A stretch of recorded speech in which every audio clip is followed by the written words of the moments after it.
Okay जी, अब screen भी share कर देते हैं। याद रखिएगा, कंपटीशन के एग्जाम्स में जब भी आपके पास ऐसे आता है, इस ऐसे में कुछ रिक्वायरमेंट्स होती हैं एग्जामिनर की आपसे। मुझे उम्मीद है कि स्क्रीन आपको बिल्कुल वाज़ेह नज़र आ रही है। ऐसे की दुनिया में सबसे पहले प्री राइटिंग को समझ लीजिएगा कि प्री राइटिंग क्या होती है। कुछ पार्टिसिपेंट्स ने इसको डिफाइन करने की कोशिश की है, दैट्स वेरी गुड। लिखने से पहले सोचना कि लिखना क्या है, सो लिखना, सो ये है प्री राइटिंग की डेफिनेशंस।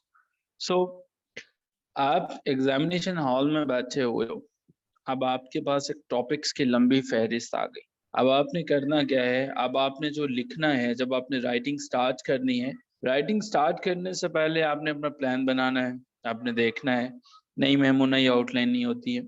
अब आपने जो डिसाइड करना है, जो लिखना है, ये सारी का सारा प्रोसेस प्री राइटिंग है। एक ऐसा स्टेप जब एग्जामिनेशन में पीएमएस सीएसएस के पेपर में बैठे होगे, आपके सामने पेपर की शीट आती है, उसमें जब आपने ये देखना है कि मुझे किस टॉपिक पे लिखना है, ये प्री राइटिंग है। अगर ये इतना ही आम सा टॉपिक होता, तो शायद आज के लेक्चर में हमारे में शामिल ना होता। इसका मतलब है कि प्री राइटिंग कुछ इम्पोर्टेंट है, कुछ अहम है, कुछ दूसरों से मुख्तलिफ है, ये बाकायदा एक प्रोसेस है, एक स्टेप है, इसको हमने करना है। प्री राइटिंग का करने से मिलेगा क्या, फ़ायदा क्या होगा?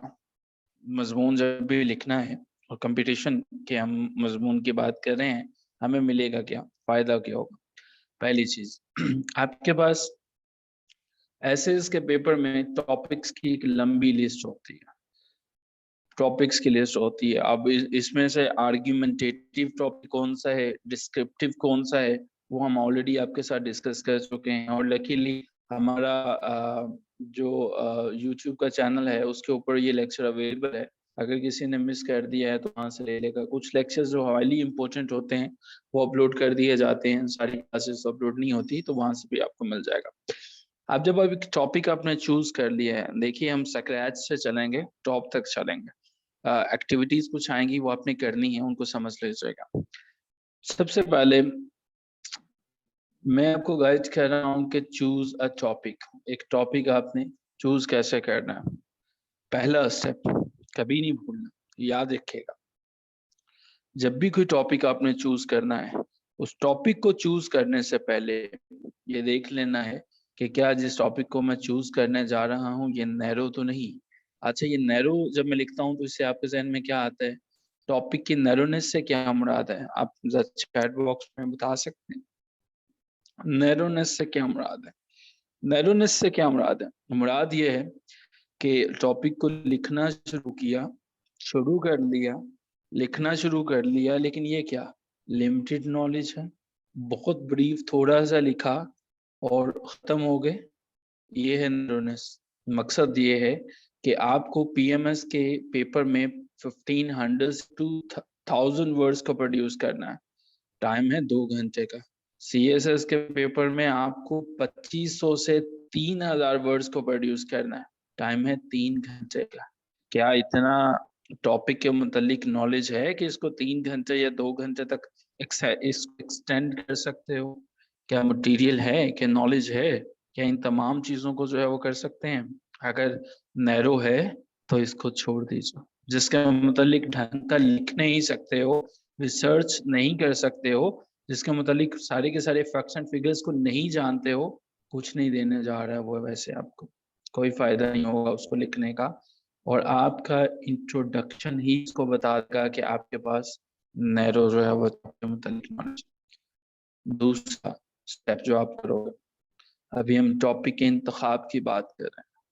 जब आपने टॉपिक को चूज़ करना है, जो सेकंड स्टेप आप करोगे, अपने पीएमएस या सीएसएस के पेपर के अंदर या जनरली जुडिशरी का कोई भी पेपर लिखते हुए, दूसरा स्टेप आपने ये करना है कि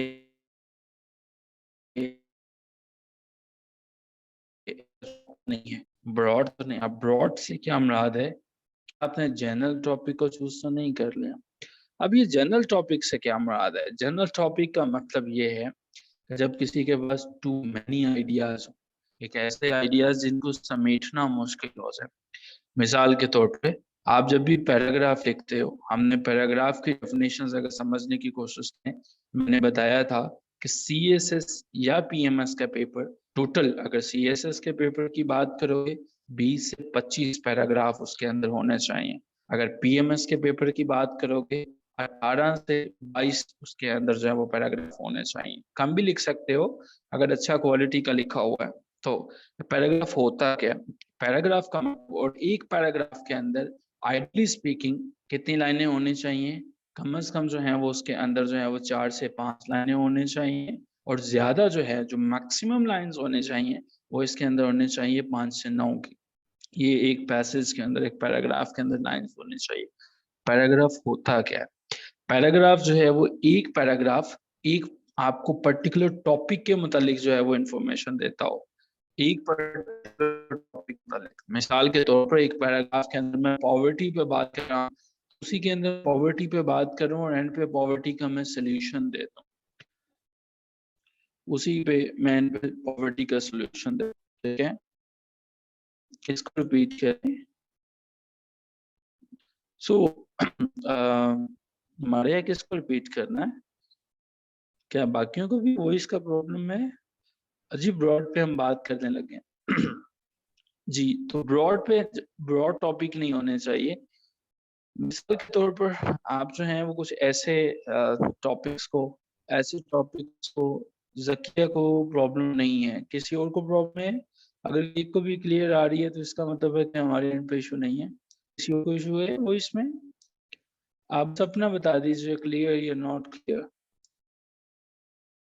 डिस्टॉर्शन, ओके ओके, नो।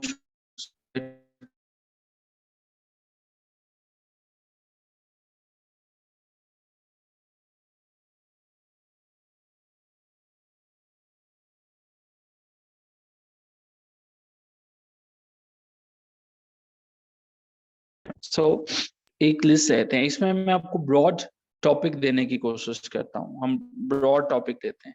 अच्छा जी, अगर इसमें डिस्टॉर्शन है, please give me 2 minutes. Distortion again है, अभी होनी तो नहीं चाहिए वैसे distortion.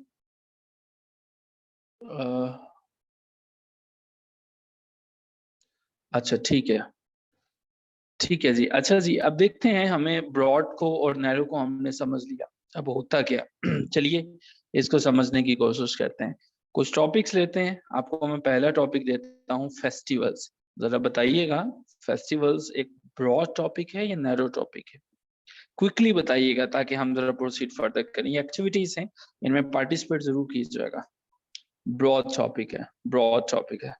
Very good, well done उन तमाम के लिए जिन्होंने लिखा है ये ब्रॉड टॉपिक है। आपने बिल्कुल ठीक लिखा। क्या इसे आप नैरो कर सकते हैं? क्या इस टॉपिक को आप नैरो कर सकते हैं? फेस्टिवल जो है ब्रॉड टॉपिक है, क्या आप इसे नैरो कर सकते हैं? नो कर, आप कर सकते हैं। अब हम कह सकते हैं festivals of my village. Narrow हो गया आपका टॉपिक जो है वो। आपको पता चल गया कि आपने ये नैरो कर दिया। दूसरा टॉपिक देखते हैं। अच्छा जी फ्रेंड्स, ब्रॉड टॉपिक है, नैरो टॉपिक है। ब्रॉड है, नैरो है, ब्रॉड है, वेल डन। अपने तरीके से हर एक का आंसर मुख्तलिफ हो सकता है। इसको नैरो कर सकते हैं, फ्रेंड्स को नैरो कर सकते हैं, इस टॉपिक को कीजिएगा, अपना लिखने की कोशिश करें, कुछ नैरो कर सकते हैं आप, है वो आप क्या कर सकते हैं? वेरी गुड, जब आप किसी स्पेसिफिक फ्रेंड की बात करते हैं, हर एक का आंसर जो है वो मुख्तलिफ हो सकता है। सो चलिए, कार्ड्स अगर मैं लिखता हूँ, कार्ड्स के ऊपर कोई टॉपिक है तो ये हमारे पास है। हम सीएसएस का एक टॉपिक जो है वो लेते हैं। आप मुझे बताना है सीएसएस कैसे सो जो है वो, मैंने ये जो टॉपिक लिया है, क्या ये एक ब्रॉड टॉपिक है, नैरो टॉपिक है? अगर है तो क्या हमें इसे लेना चाहिए या नहीं लेना चाहिए? चलिए, do not waste water even if you were at a running stream. जी, ब्रॉड है, नैरो है, क्या लगता है आपको? Do not waste water even if you were at a running stream. या इस पे अगर मैं इन पाकिस्तान कौन सा टॉप ऑर्डर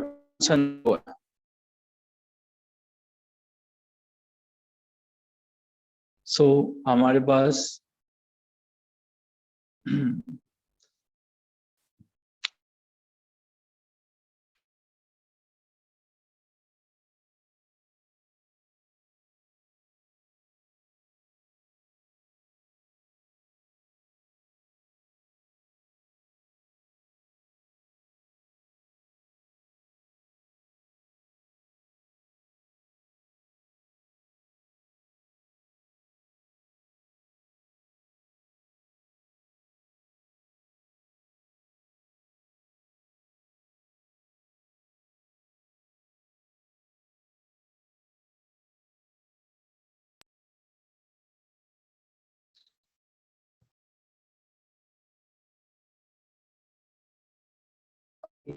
आवाज क्लियर नहीं है तो हमें चलिए हम मूव ऑन करते हैं। आपको क्लियर नहीं आ रही मेरी वॉइस जो है, मुझे भी इसके नेटवर्क आना पड़ेगा, मुझे 2 से 3 मिनट चाहिए होंगे। आज आपको आवाज क्लियर नहीं आ रही। इमरान खान साहब चले गए हैं तो इस वजह से मेरा ख्याल है कि कोई प्रॉब्लम जो है वो होना शुरू हो गई। ठीक है, अभी क्लियर है या नहीं क्लियर है? अच्छा, मैं जैसे ही बोलना शुरू करता हूँ आप कह रहे हैं क्लियर हो जाती है, जैसे मैं लिखना शुरू करता हूँ आप कहते हैं नहीं क्लियर है। तो एक डिसीजन ले लीजिए, अभी क्लियर है या नहीं है, ताकि अगर नहीं है तो मैं भी रिक्वेस्ट करूँ और हम जो है वो नेटवर्क बी पे स्विच हो जाए। तो अभी क्लियर है, चले। अच्छा, अब जो है वो डिस्टॉर्शन जैसे ही होगी ना तो हम फिर आ, चले जाएंगे नेटवर्क बी पे चले जाएंगे, फिर हमें 2 मिनट की जो है वो ब्रेक लेनी पड़ेगी दरम्यान में। ओके जी, ब्रेनस्टॉर्म। इसके बाद हम आगे चलते हैं जी, ब्रेनस्टॉर्म जो है वो। जब हम ब्रेनस्टॉर्म की बात करते हैं, सुनते आते हैं कि CSS PMS का ऐसे होता है, उसमें ब्रेनस्टॉर्म जो है वो बड़ी जरूरी है। ब्रेनस्टॉर्म करेंगे तो आपका ऐसे अच्छा हो जाएगा ये, लेकिन कभी किसी ने इस पर गौर करने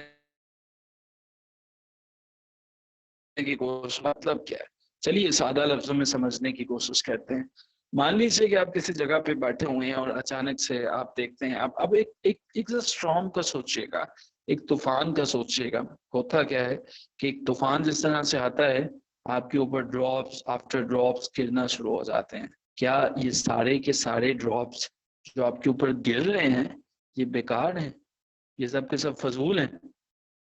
या आपको लगता है कि अगर इन तमाम आइडियाज को फिलहाल मैं इकट्ठा करके इन ड्रॉप्स को कहीं रख लूं और ये मैं बाद में देखूं कि कौन सा फजूल है और कौन सा काम का है, ये ज्यादा अच्छा होगा? ये जो सारे के सारे जो है वो ड्रॉप्स कह रहे हैं, ये आपके इसी तरह से जब आपके पास एक टॉपिक आता है, जो भी टॉपिक है उस टॉपिक को आपने देखा, किसी भी टॉपिक को देखने के बाद आपके पास क्या होता है, आपके पास उस पे आइडियाज आना शुरू हो जाएंगे। ऐसा होता है CSS PMS के पेपर में। इमेजिन कीजिए कि ये आइडियाज जो हैं वो अब उस ब्रेन स्टॉर्म की तरह हैं, उस तूफान की तरह, उस बारिश की तरह हैं। आप कहीं खड़े हैं और आपके ऊपर ये गिरता चला जाना। अब आप करेंगे क्या? PMS या CSS के पेपर की बिल्कुल एंड वाली शीट पर चला जाएंगे। ठीक है, एंडिंग शीट, एंडिंग पेज, उसके ऊपर सबसे जाके हेडिंग देंगे जी, रफ वर्क।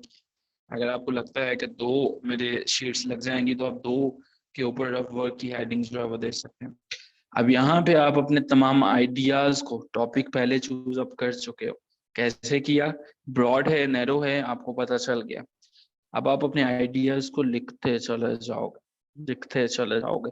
अभी आप ये नहीं देखोगे कि राइट क्या है रॉन्ग क्या है, अभी आप ये नहीं देखोगे आपके पास जो है वो किसी के फैक्ट्स एंड फिगर्स कितने हैं, लेकिन हाँ फैक्ट्स एंड फिगर्स होने चाहिए, ये बात है कि होने चाहिए। अब क्या होगा कि अब आप क्या करेंगे, अब आप जो है वो इससे आगे मूव ऑन करेंगे।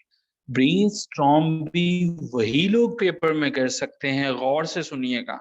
सो which one we should choose, narrow or broad? जिसके मुतालिक फैक्ट्स एंड फिगर्स मौजूद हैं, जिसके मुतालिक मटेरियल मौजूद है, जिस मुतालिक मैप बना सकते हो, फिगर्स बना सकते हो, जिसके मुतालिक कम अज कम 15 से 20 कोटेशंस मौजूद हैं, जिसके मुतालिक आपके पास इनफ डाटा है, जिसके मुतालिक जिन थीम्स पर प्रैक्टिस कर रहे हो उसको चूज करें। ठीक है जी। अच्छा जी, अब हम ब्रेनस्टॉर्म जो होते हैं इसकी भी बाकायदा प्रैक्टिस करनी पड़ती है। ऐसा नहीं है कि सीएसएस या पीएमएस के पेपर में अचानक से आपको ब्रेनस्टॉर्मिंग की वो सारी हिस्से जो है, जो हम बचपन में हुआ करता था, कि किसी एग्जाम में अपने दोस्त से, बॉयज की बात कर रहा हूँ, कि वो कहते थे यार तू बस मुझे हेडिंग्स बता दो, बाकी मैं खुद ही लिख लूंगा। यहाँ पे हेडिंग्स वाला कॉन्सेप्ट नहीं है। हेडिंग से मुराद ये है कि इससे पहले ब्रेनस्टॉर्म की एक्टिविटीज आप करेंगे। पहली एक्टिविटी ऑप्शनल एक्टिविटी है, लेकिन आप जरूर कीजिएगा।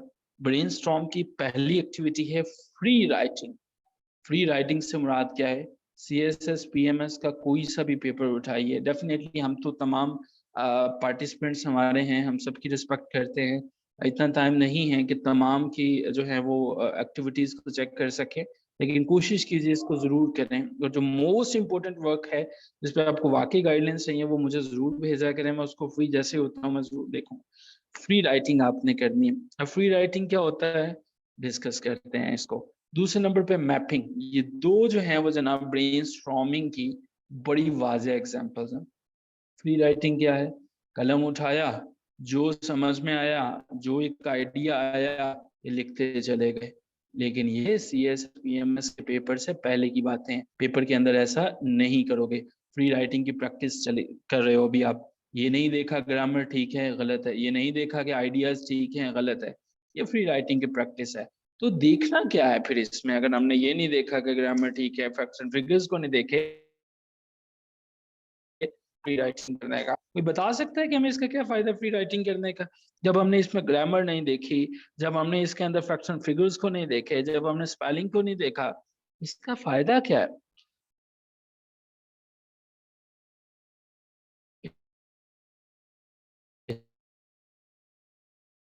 इसका है आपके माइंड में आइडियाज कितने आ रहे हैं। दूसरा है आपकी, आप जब लिख रहे हो सीएसएस पीएमएस में, आपके पास उसको लिखने की प्रैक्टिस कितनी है? क्या आप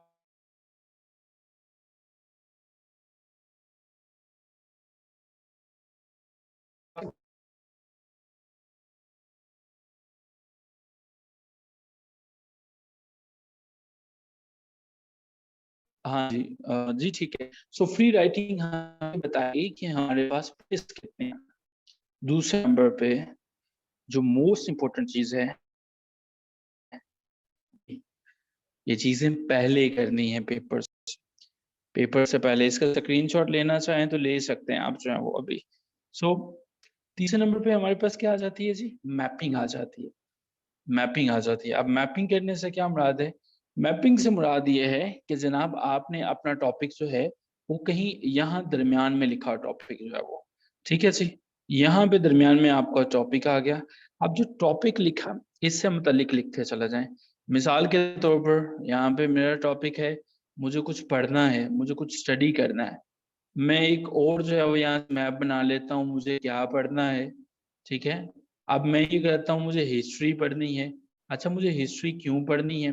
क्या मुझे अमेरिकन हिस्ट्री पढ़नी है? क्या मुझे इंडो पाक हिस्ट्री पढ़नी है? मुझे एक हिस्ट्री क्यों पढ़नी है? तो उसके बाद मुझे हिस्ट्री पढ़ने के साथ क्या कुछ विजिट भी किसी पॉइंट पे करना है? ये है जी आपकी मैपिंग।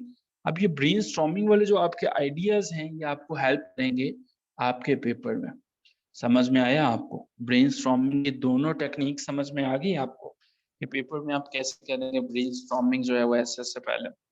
सो मान लीजिए कि अब हम जो हैं इसको यूं समझने की कोशिश करते हैं। चलिए हम व्हाइट बोर्ड की तरफ बढ़ते हैं। मिसाल के तौर पर एक बच्चा है, एक स्टूडेंट है, वो अपना माइंड मैप कुछ इस तरह से बनाना चाहता है। वो बात करता है हिस्ट्री की। अब वो माइंड मैप में ये देखता है कि मुझे हिस्ट्री की जब हम बात करते हैं, जी बिल्कुल बना सकते हैं आप चाहें वो, कि मुझे हिस्ट्री को पढ़ना क्यों है, मुझे हिस्ट्री को स्टडी क्यों करना है। दूसरे नंबर पे आप जो है वो जॉब के मुतालिक देखें, जैसे आपको जॉब करते हैं ना, सोचते हैं मुझे क्यों करना है, तो ये आप जो है वो सारे के सारे बना सकते हैं। माइंड मैप, ब्रेनस्टॉर्मिंग और फ्री राइटिंग जो है वो करेगा। ठीक है जी। सो जी, एक्टिविटी 2, पहली एक्टिविटी भी मैंने आपको बता दी।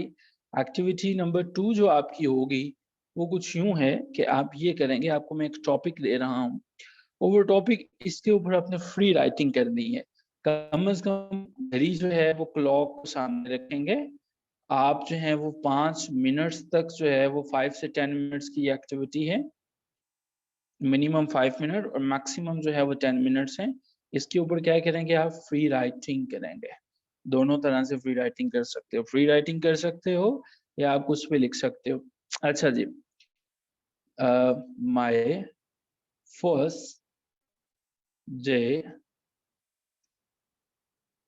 Eight school. ओके जी, आप स्कूल नहीं लिख सकते, प्रोफेशनल है, जॉब पे लिख लीजिए, व्हाट्सएवर आप जो है वो इस पे काम कर सकते हैं। इस पे आप फ्री राइटिंग करेंगे, ठीक है, फ्री राइटिंग करेंगे। दूसरे नंबर पे आप कोई टॉपिक भी अपनी मर्जी का ले सकते हैं और फ्री राइटिंग इस पर जो है वो करने की कोशिश करेंगे। एक बच्चे ने एक सीएसएस की हमारी क्लास के अंदर एक क्वेश्चन पुट किया, उसने कहा सर ये ब्रेनस्टॉर्मिंग आपने बता दी, बड़ी अच्छी चीज है, मेरा क्वेश्चन है, मुझे ये समझ में नहीं आया कि ब्रेनस्टॉर्मिंग की बेहतरीन टेक्निक कौन सी है, मुझे इसका कोई बेस्ट मेथड गाइड करें। आपने ये बता दिया कि ब्रेनस्टॉर्मिंग है, मैपिंग है, फ्रीलांसिंग है, सॉरी फ्री राइटिंग है, तो ये इसका जो है जो बेस्ट मेथड है दोनों में से वो कौन सा है। यार देखिएगा, कोई बेस्ट मेथड नहीं होता। कुछ लोग ये क्या करते हैं, वो पूरी की पूरी लाइनें लिखने के बजाय पेपर में लिस्ट बना लेते हैं एंड पे, ये उनकी अपनी फ्री राइटिंग है। कुछ ऐसे हैं जो कंप्लीट सेंटेंसेस बना लेते हैं पेपर के एंड में, ये उनका अपना तरीकाकार है। कुछ मैप्स बना लेते हैं क्योंकि उन्हें लगता है कि मैप्स के अंदर जब मैं रिलेशनशिप्स को फाइंड आउट करता हूँ मुझे आसानी से समझ में आ जाता है, और ये तमाम के तमाम इस तरह से करते हैं। और कुछ लोग ऐसे भी हैं जो कि इन दोनों मेथड्स को यूज कर सकते हैं। तो ये आपके ऊपर है कि आप किस तरह से मूव ऑन करते हैं, आप किस समझ में चलते हैं। 2 एक्टिविटियां हमने आपको असाइन कर दी, तीसरी एक्टिविटी की तरफ बढ़ते हैं। अच्छा जी, पहली स्क्रीन हमारी ये थी फ्री राइटिंग के मुतालिक, एक्टिविटी 1 इसमें भी आपकी मेंशन की हुई है, दूसरी ये है और तीसरी हमारे पास ये स्क्रीन है। चलिए अब हम आगे बढ़ते हैं। अब हम जो है वो जो समझना चाहते हैं, हमारे पास हमने पैराग्राफ्स को डिस्कस कर लिया। मुझे क्या बता सकते हैं कि सीएसएस के या बल्कि पीएमएस के पेपर में पहले मुझे बताएं हमें टोटल कितने पैराग्राफ्स लिखने चाहिए, क्या बता सकते हैं? लेट्स सी कि आपको कहाँ तक पता है। 15 to 18, वेरी गुड। अच्छा जी, और एक पैराग्राफ जो है, एक पैराग्राफ इसके अंदर कितनी लाइनें होने चाहिए कम से कम और मैक्सिमम? पैराग्राफ के अंदर जो है कितनी लाइनें होनी चाहिए, कितने सेंटेंसेस होने चाहिए? वेरी गुड, जिनका आंसर जो है वो हमारा 4 to 5 है मिनिमम और 5 to 9 मैक्सिमम है। चलिए अब हम इसको जरा डिटेल से देखते हैं। अब हम पैराग्राफ की डाइसेक्शन करेंगे। पैराग्राफ होता क्या? अगर वाला एक सवाल पूछा जाता है कि पैराग्राफ जो है वो होता क्या, याद रखिएगा कंपटीशन के एग्जाम्स की जब भी आप प्रिपरेशन करते हो, पैराग्राफ जो है एक ग्रुप है। किनका ग्रुप है? सेंटेंसेस का ग्रुप है। ये सेंटेंसेस करते क्या हैं? ये बताते हैं हमें किसी भी सिंगल टॉपिक के मुतालिक। ये हमारे पास पैराग्राफ है, एक सिंगल टॉपिक के मुतालिक जो जो अल्फाज, जो सेंटेंसेस, जो जुमलों का मजमुआ है वो पैराग्राफ है। सो ये बताने की कोशिश करते हैं आपके रीडर को, जो पढ़ता है आपका ऐसे, कि ये जो बात कर रहा है इसका मेन आइडिया जो है वो ये है, उसको मेन आइडिया बताने की कोशिश करता है। एक बात कभी नहीं भूलनी है, आपने याद रखना है, पैराग्राफ लिखते हुए कभी भी आपने इधर उधर नहीं निकल जाना, कभी भी इधर उधर नहीं निकल जाना। जिस पॉइंट की बात कर रहे हो टू द पॉइंट बात करनी है। इधर उधर की बातें नहीं करनी है, कंपटीशन का एग्जामिनेशन। दूसरे नंबर पे आपने बड़ा भी बढ़ाना है, बहुत लंबी बात शुरू कर दी है, 5 to 10 लाइन्स तक ले जाओ, 5 to 10 सेंटेंसेस कर लो, लेकिन ये तभी होगा जब आर्ग्यूमेंटेटिव ऐसे है। क्या आप मुझे ऐसे की कोई दूसरी टाइप बता सकते हैं? दो इंपॉर्टेंट थी ना, एक आर्ग्यूमेंटेटिव थी, एक और मैंने बताई थी। आर्ग्यूमेंटेटिव ऐसे जो होती हैं, इसके अलावा एक और टाइप भी थी, अगर आपको याद हो तो। अगर नहीं याद, well done Arsalan Tariq, very good. Descriptive ऐसे। चलिए समझने की कोशिश करते हैं कि ये जो हमारे पास जो पैराग्राफ है, पैराग्राफ के अंदर इसके कुछ पार्ट्स होते हैं।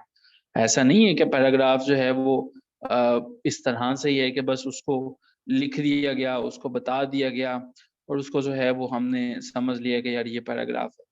पैराग्राफ के 3 हिस्से। आपके पैराग्राफ को पढ़ने के बाद एग्जामिनर जो आपका पेपर चेक कर रहा है, उसको इन 3 क्वेश्चंस के आंसर्स मिलने चाहिए।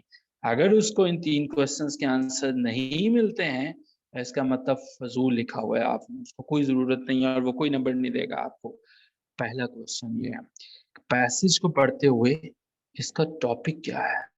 टॉपिक ऑफ द पैराग्राफ क्या है? जो लाइन इसने लिखी, जो एक नया पैसेज शुरू किया, इस पैसेज का कोई ना कोई मकसद है, इस पैसेज के अंदर कोई नया आइडिया बताने की कोशिश की है, तो टॉपिक ऑफ द पैराग्राफ क्या है? अगर पैराग्राफ लिख दिया है और उसका कोई टॉपिक नहीं है, उसको पहली लाइन पढ़ने के बाद कोई मकसद नजर नहीं आता है, तो वो पैराग्राफ नहीं पढ़ेगा, वो पैराग्राफ नहीं पढ़ेगा। और ऐसे पैराग्राफ जिनको बगैर किसी टॉपिक के लिखे जाते हैं, उनके नंबर 0 से लेके 10 तक आते हैं। ये पहली वजह है CSS या PMS के पेपर में ऐसे में फेल होने की। टॉपिक वो आता है, टॉपिक उसने बयान किया है। क्वेश्चन नंबर 2, जो आपने पैसेज लिखा, जो आपने पैराग्राफ लिखा, उसकी जो एक दूसरी खसूसियत ये है कि टॉपिक का पता चल गया। अब इस सारे के सारे पैराग्राफ का मेन आइडिया क्या है? क्या ये इसका कोई क्रक्स है, कोई सेंटर है? क्या ये कोई पॉवर्टी पे बात करता है? अगर पॉवर्टी पे बात करता है तो क्या उसका कंक्लूजन देता है? अगर ये डेमोक्रेसी पे बात करता है तो क्या डेमोक्रेसी की प्रॉब्लम्स को बताता है और उसका कोई कंक्लूजन करता है? हाँ जी, मीन्स आप जो क्रक्स दे रहे हो उसका जो है ना, ठीक है। सो ये आपके पास जो है वो दूसरी बात जो है वो, अगर आपने कर ली है हॉर्स ट्रेडिंग इन पाकिस्तान कर लिया है, तो आपने इसके जो है वो सोल्यूशन बताया है। कोई भी आइडिया आपने ले लिया, आपने लोड शेडिंग पे लिखना शुरू किया, तो क्या आपने उसके बाद में उसका कोई सोल्यूशन बताया? आपने करप्शन पे पैसेज लिखना शुरू किया, आपका डेफिनेटली इस तरह से आप उसका बता रहे हैं। ये दूसरा पॉइंट है। तीसरे पॉइंट को समझ लीजिएगा। जब आप तीसरा पॉइंट ये है कि ये जो आपने पैसेज लिखा है, एक पैराग्राफ आपने लिखा है, क्या ये पैराग्राफ आपके जो टॉपिक है ऐसे का, उस ऐसे से मिलता जुलता है, उस ऐसे को हेल्प आउट करता है, उस ऐसे को कुछ सपोर्ट करता है या कुछ नहीं करता है? अगर तो इन तीनों का आंसर उसको मिल जाता है एग्जामिनर को, तो डेफिनेटली आपके जो है वो स्कोर अच्छा आ जाता है।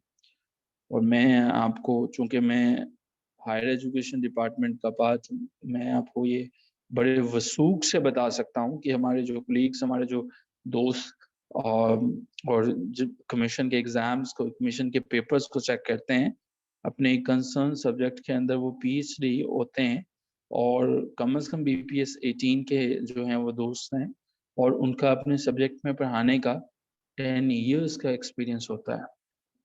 सो हम अपनी बात करते हैं, मैं कि जब भी कभी आपका भी जो भी सब्जेक्ट है, आप भी जब अपने स्टूडेंट्स के, कभी अगर आप टीचर हैं या कभी आप जो भी आपकी स्पेशलिटी है, आप देखते हैं जो मिस्टेक्स होती हैं वो आप फौरन से ट्रेस कर लेते हो, आपकी आईज है वो फौरन से वहीं पे चला जाती है। सो आप एक बात ज़हन से निकाल दीजिएगा, आप चीट नहीं कर सकते हैं। आपके पेपर पढ़ने वाला कोई ऐसा इंसान नहीं है कि जिसको उस सब्जेक्ट का पता नहीं है, और आप इधर उधर की एग्जाम्पल्स को भी कोट नहीं कर सकते हैं। मिसाल के तौर पे अब आप लिटरेचर में से दीजिए एग्जाम्पल्स, किसी के भी कोटेशंस को पढ़िए, आप रेलिवेंसी, आप अल्फाज को वहां पे ढूंढने की कोशिश कीजिए, आप चीट नहीं कर सकते हो, ये बात जहन में रखिएगा। आपको हैमलेट के अंदर वो लिखता है ना William Shakespeare, stay close to the reality holding mirror up to the nature, कि आपको जो है वो कुदरत के, जो फितरत के करीब जो सच है उसी के करीब रहना पड़ेगा। सो ये 3 चीजें पैराग्राफ में होगा। तो समझने की कोशिश करते हैं। हमने ये जो 3 चीजें पढ़ ली, अब ये 3 चीजें हैं क्या क्या। मरियम भट्ट साहबा ने एक लंबा मैसेज तहरीर किया है। वो कहती हैं socially, politically, economically, historically, ethically etcetera, हम इन पे भी पैराग्राफ बना सकते हैं। Thank you so much Mariam साहबा, आपने हमें बताया कि आप इन पे भी वैसे बना सकते हैं। अच्छा जी, हम आगे चलते हैं और पैराग्राफ के अब जो है वो बॉडी को समझ ले इस वक्त। मैं वंस अगेन आपसे रिक्वेस्ट करूंगा कि हम कोशिश कर रहे हैं कि हम स्क्रैच से टॉप की तरफ मूव करें। सो पैराग्राफ जो हैं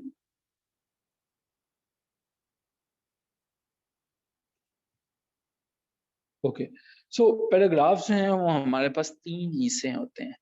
पहला हिस्सा जिसके मुतालिक डिटेल्स कभी नहीं भूलोगे, वो टॉपिक सेंटेंस है। होता क्या है टॉपिक सेंटेंस भाई, आपके पैसेज जो है, पैराग्राफ हमेशा आपका जो है वो जब भी शुरू होता है, तो आप जब भी पैसेज को लिखते हो, आपके पैसेज के अंदर जो है वो टॉपिक सेंटेंस कहाँ पे होता है, ये हम जो है वो अभी आपको बताते हैं।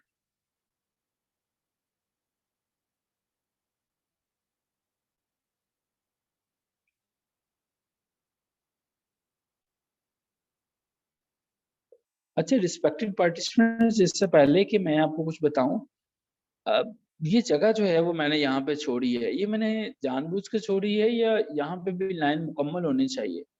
आप मिस्टेक्स बताते रहा करें, यहाँ से आई थिंक गलती से छूट गई है, या ये कोई वजह है कि यहाँ से मैंने छोड़ी है? आपको क्या फील होता है?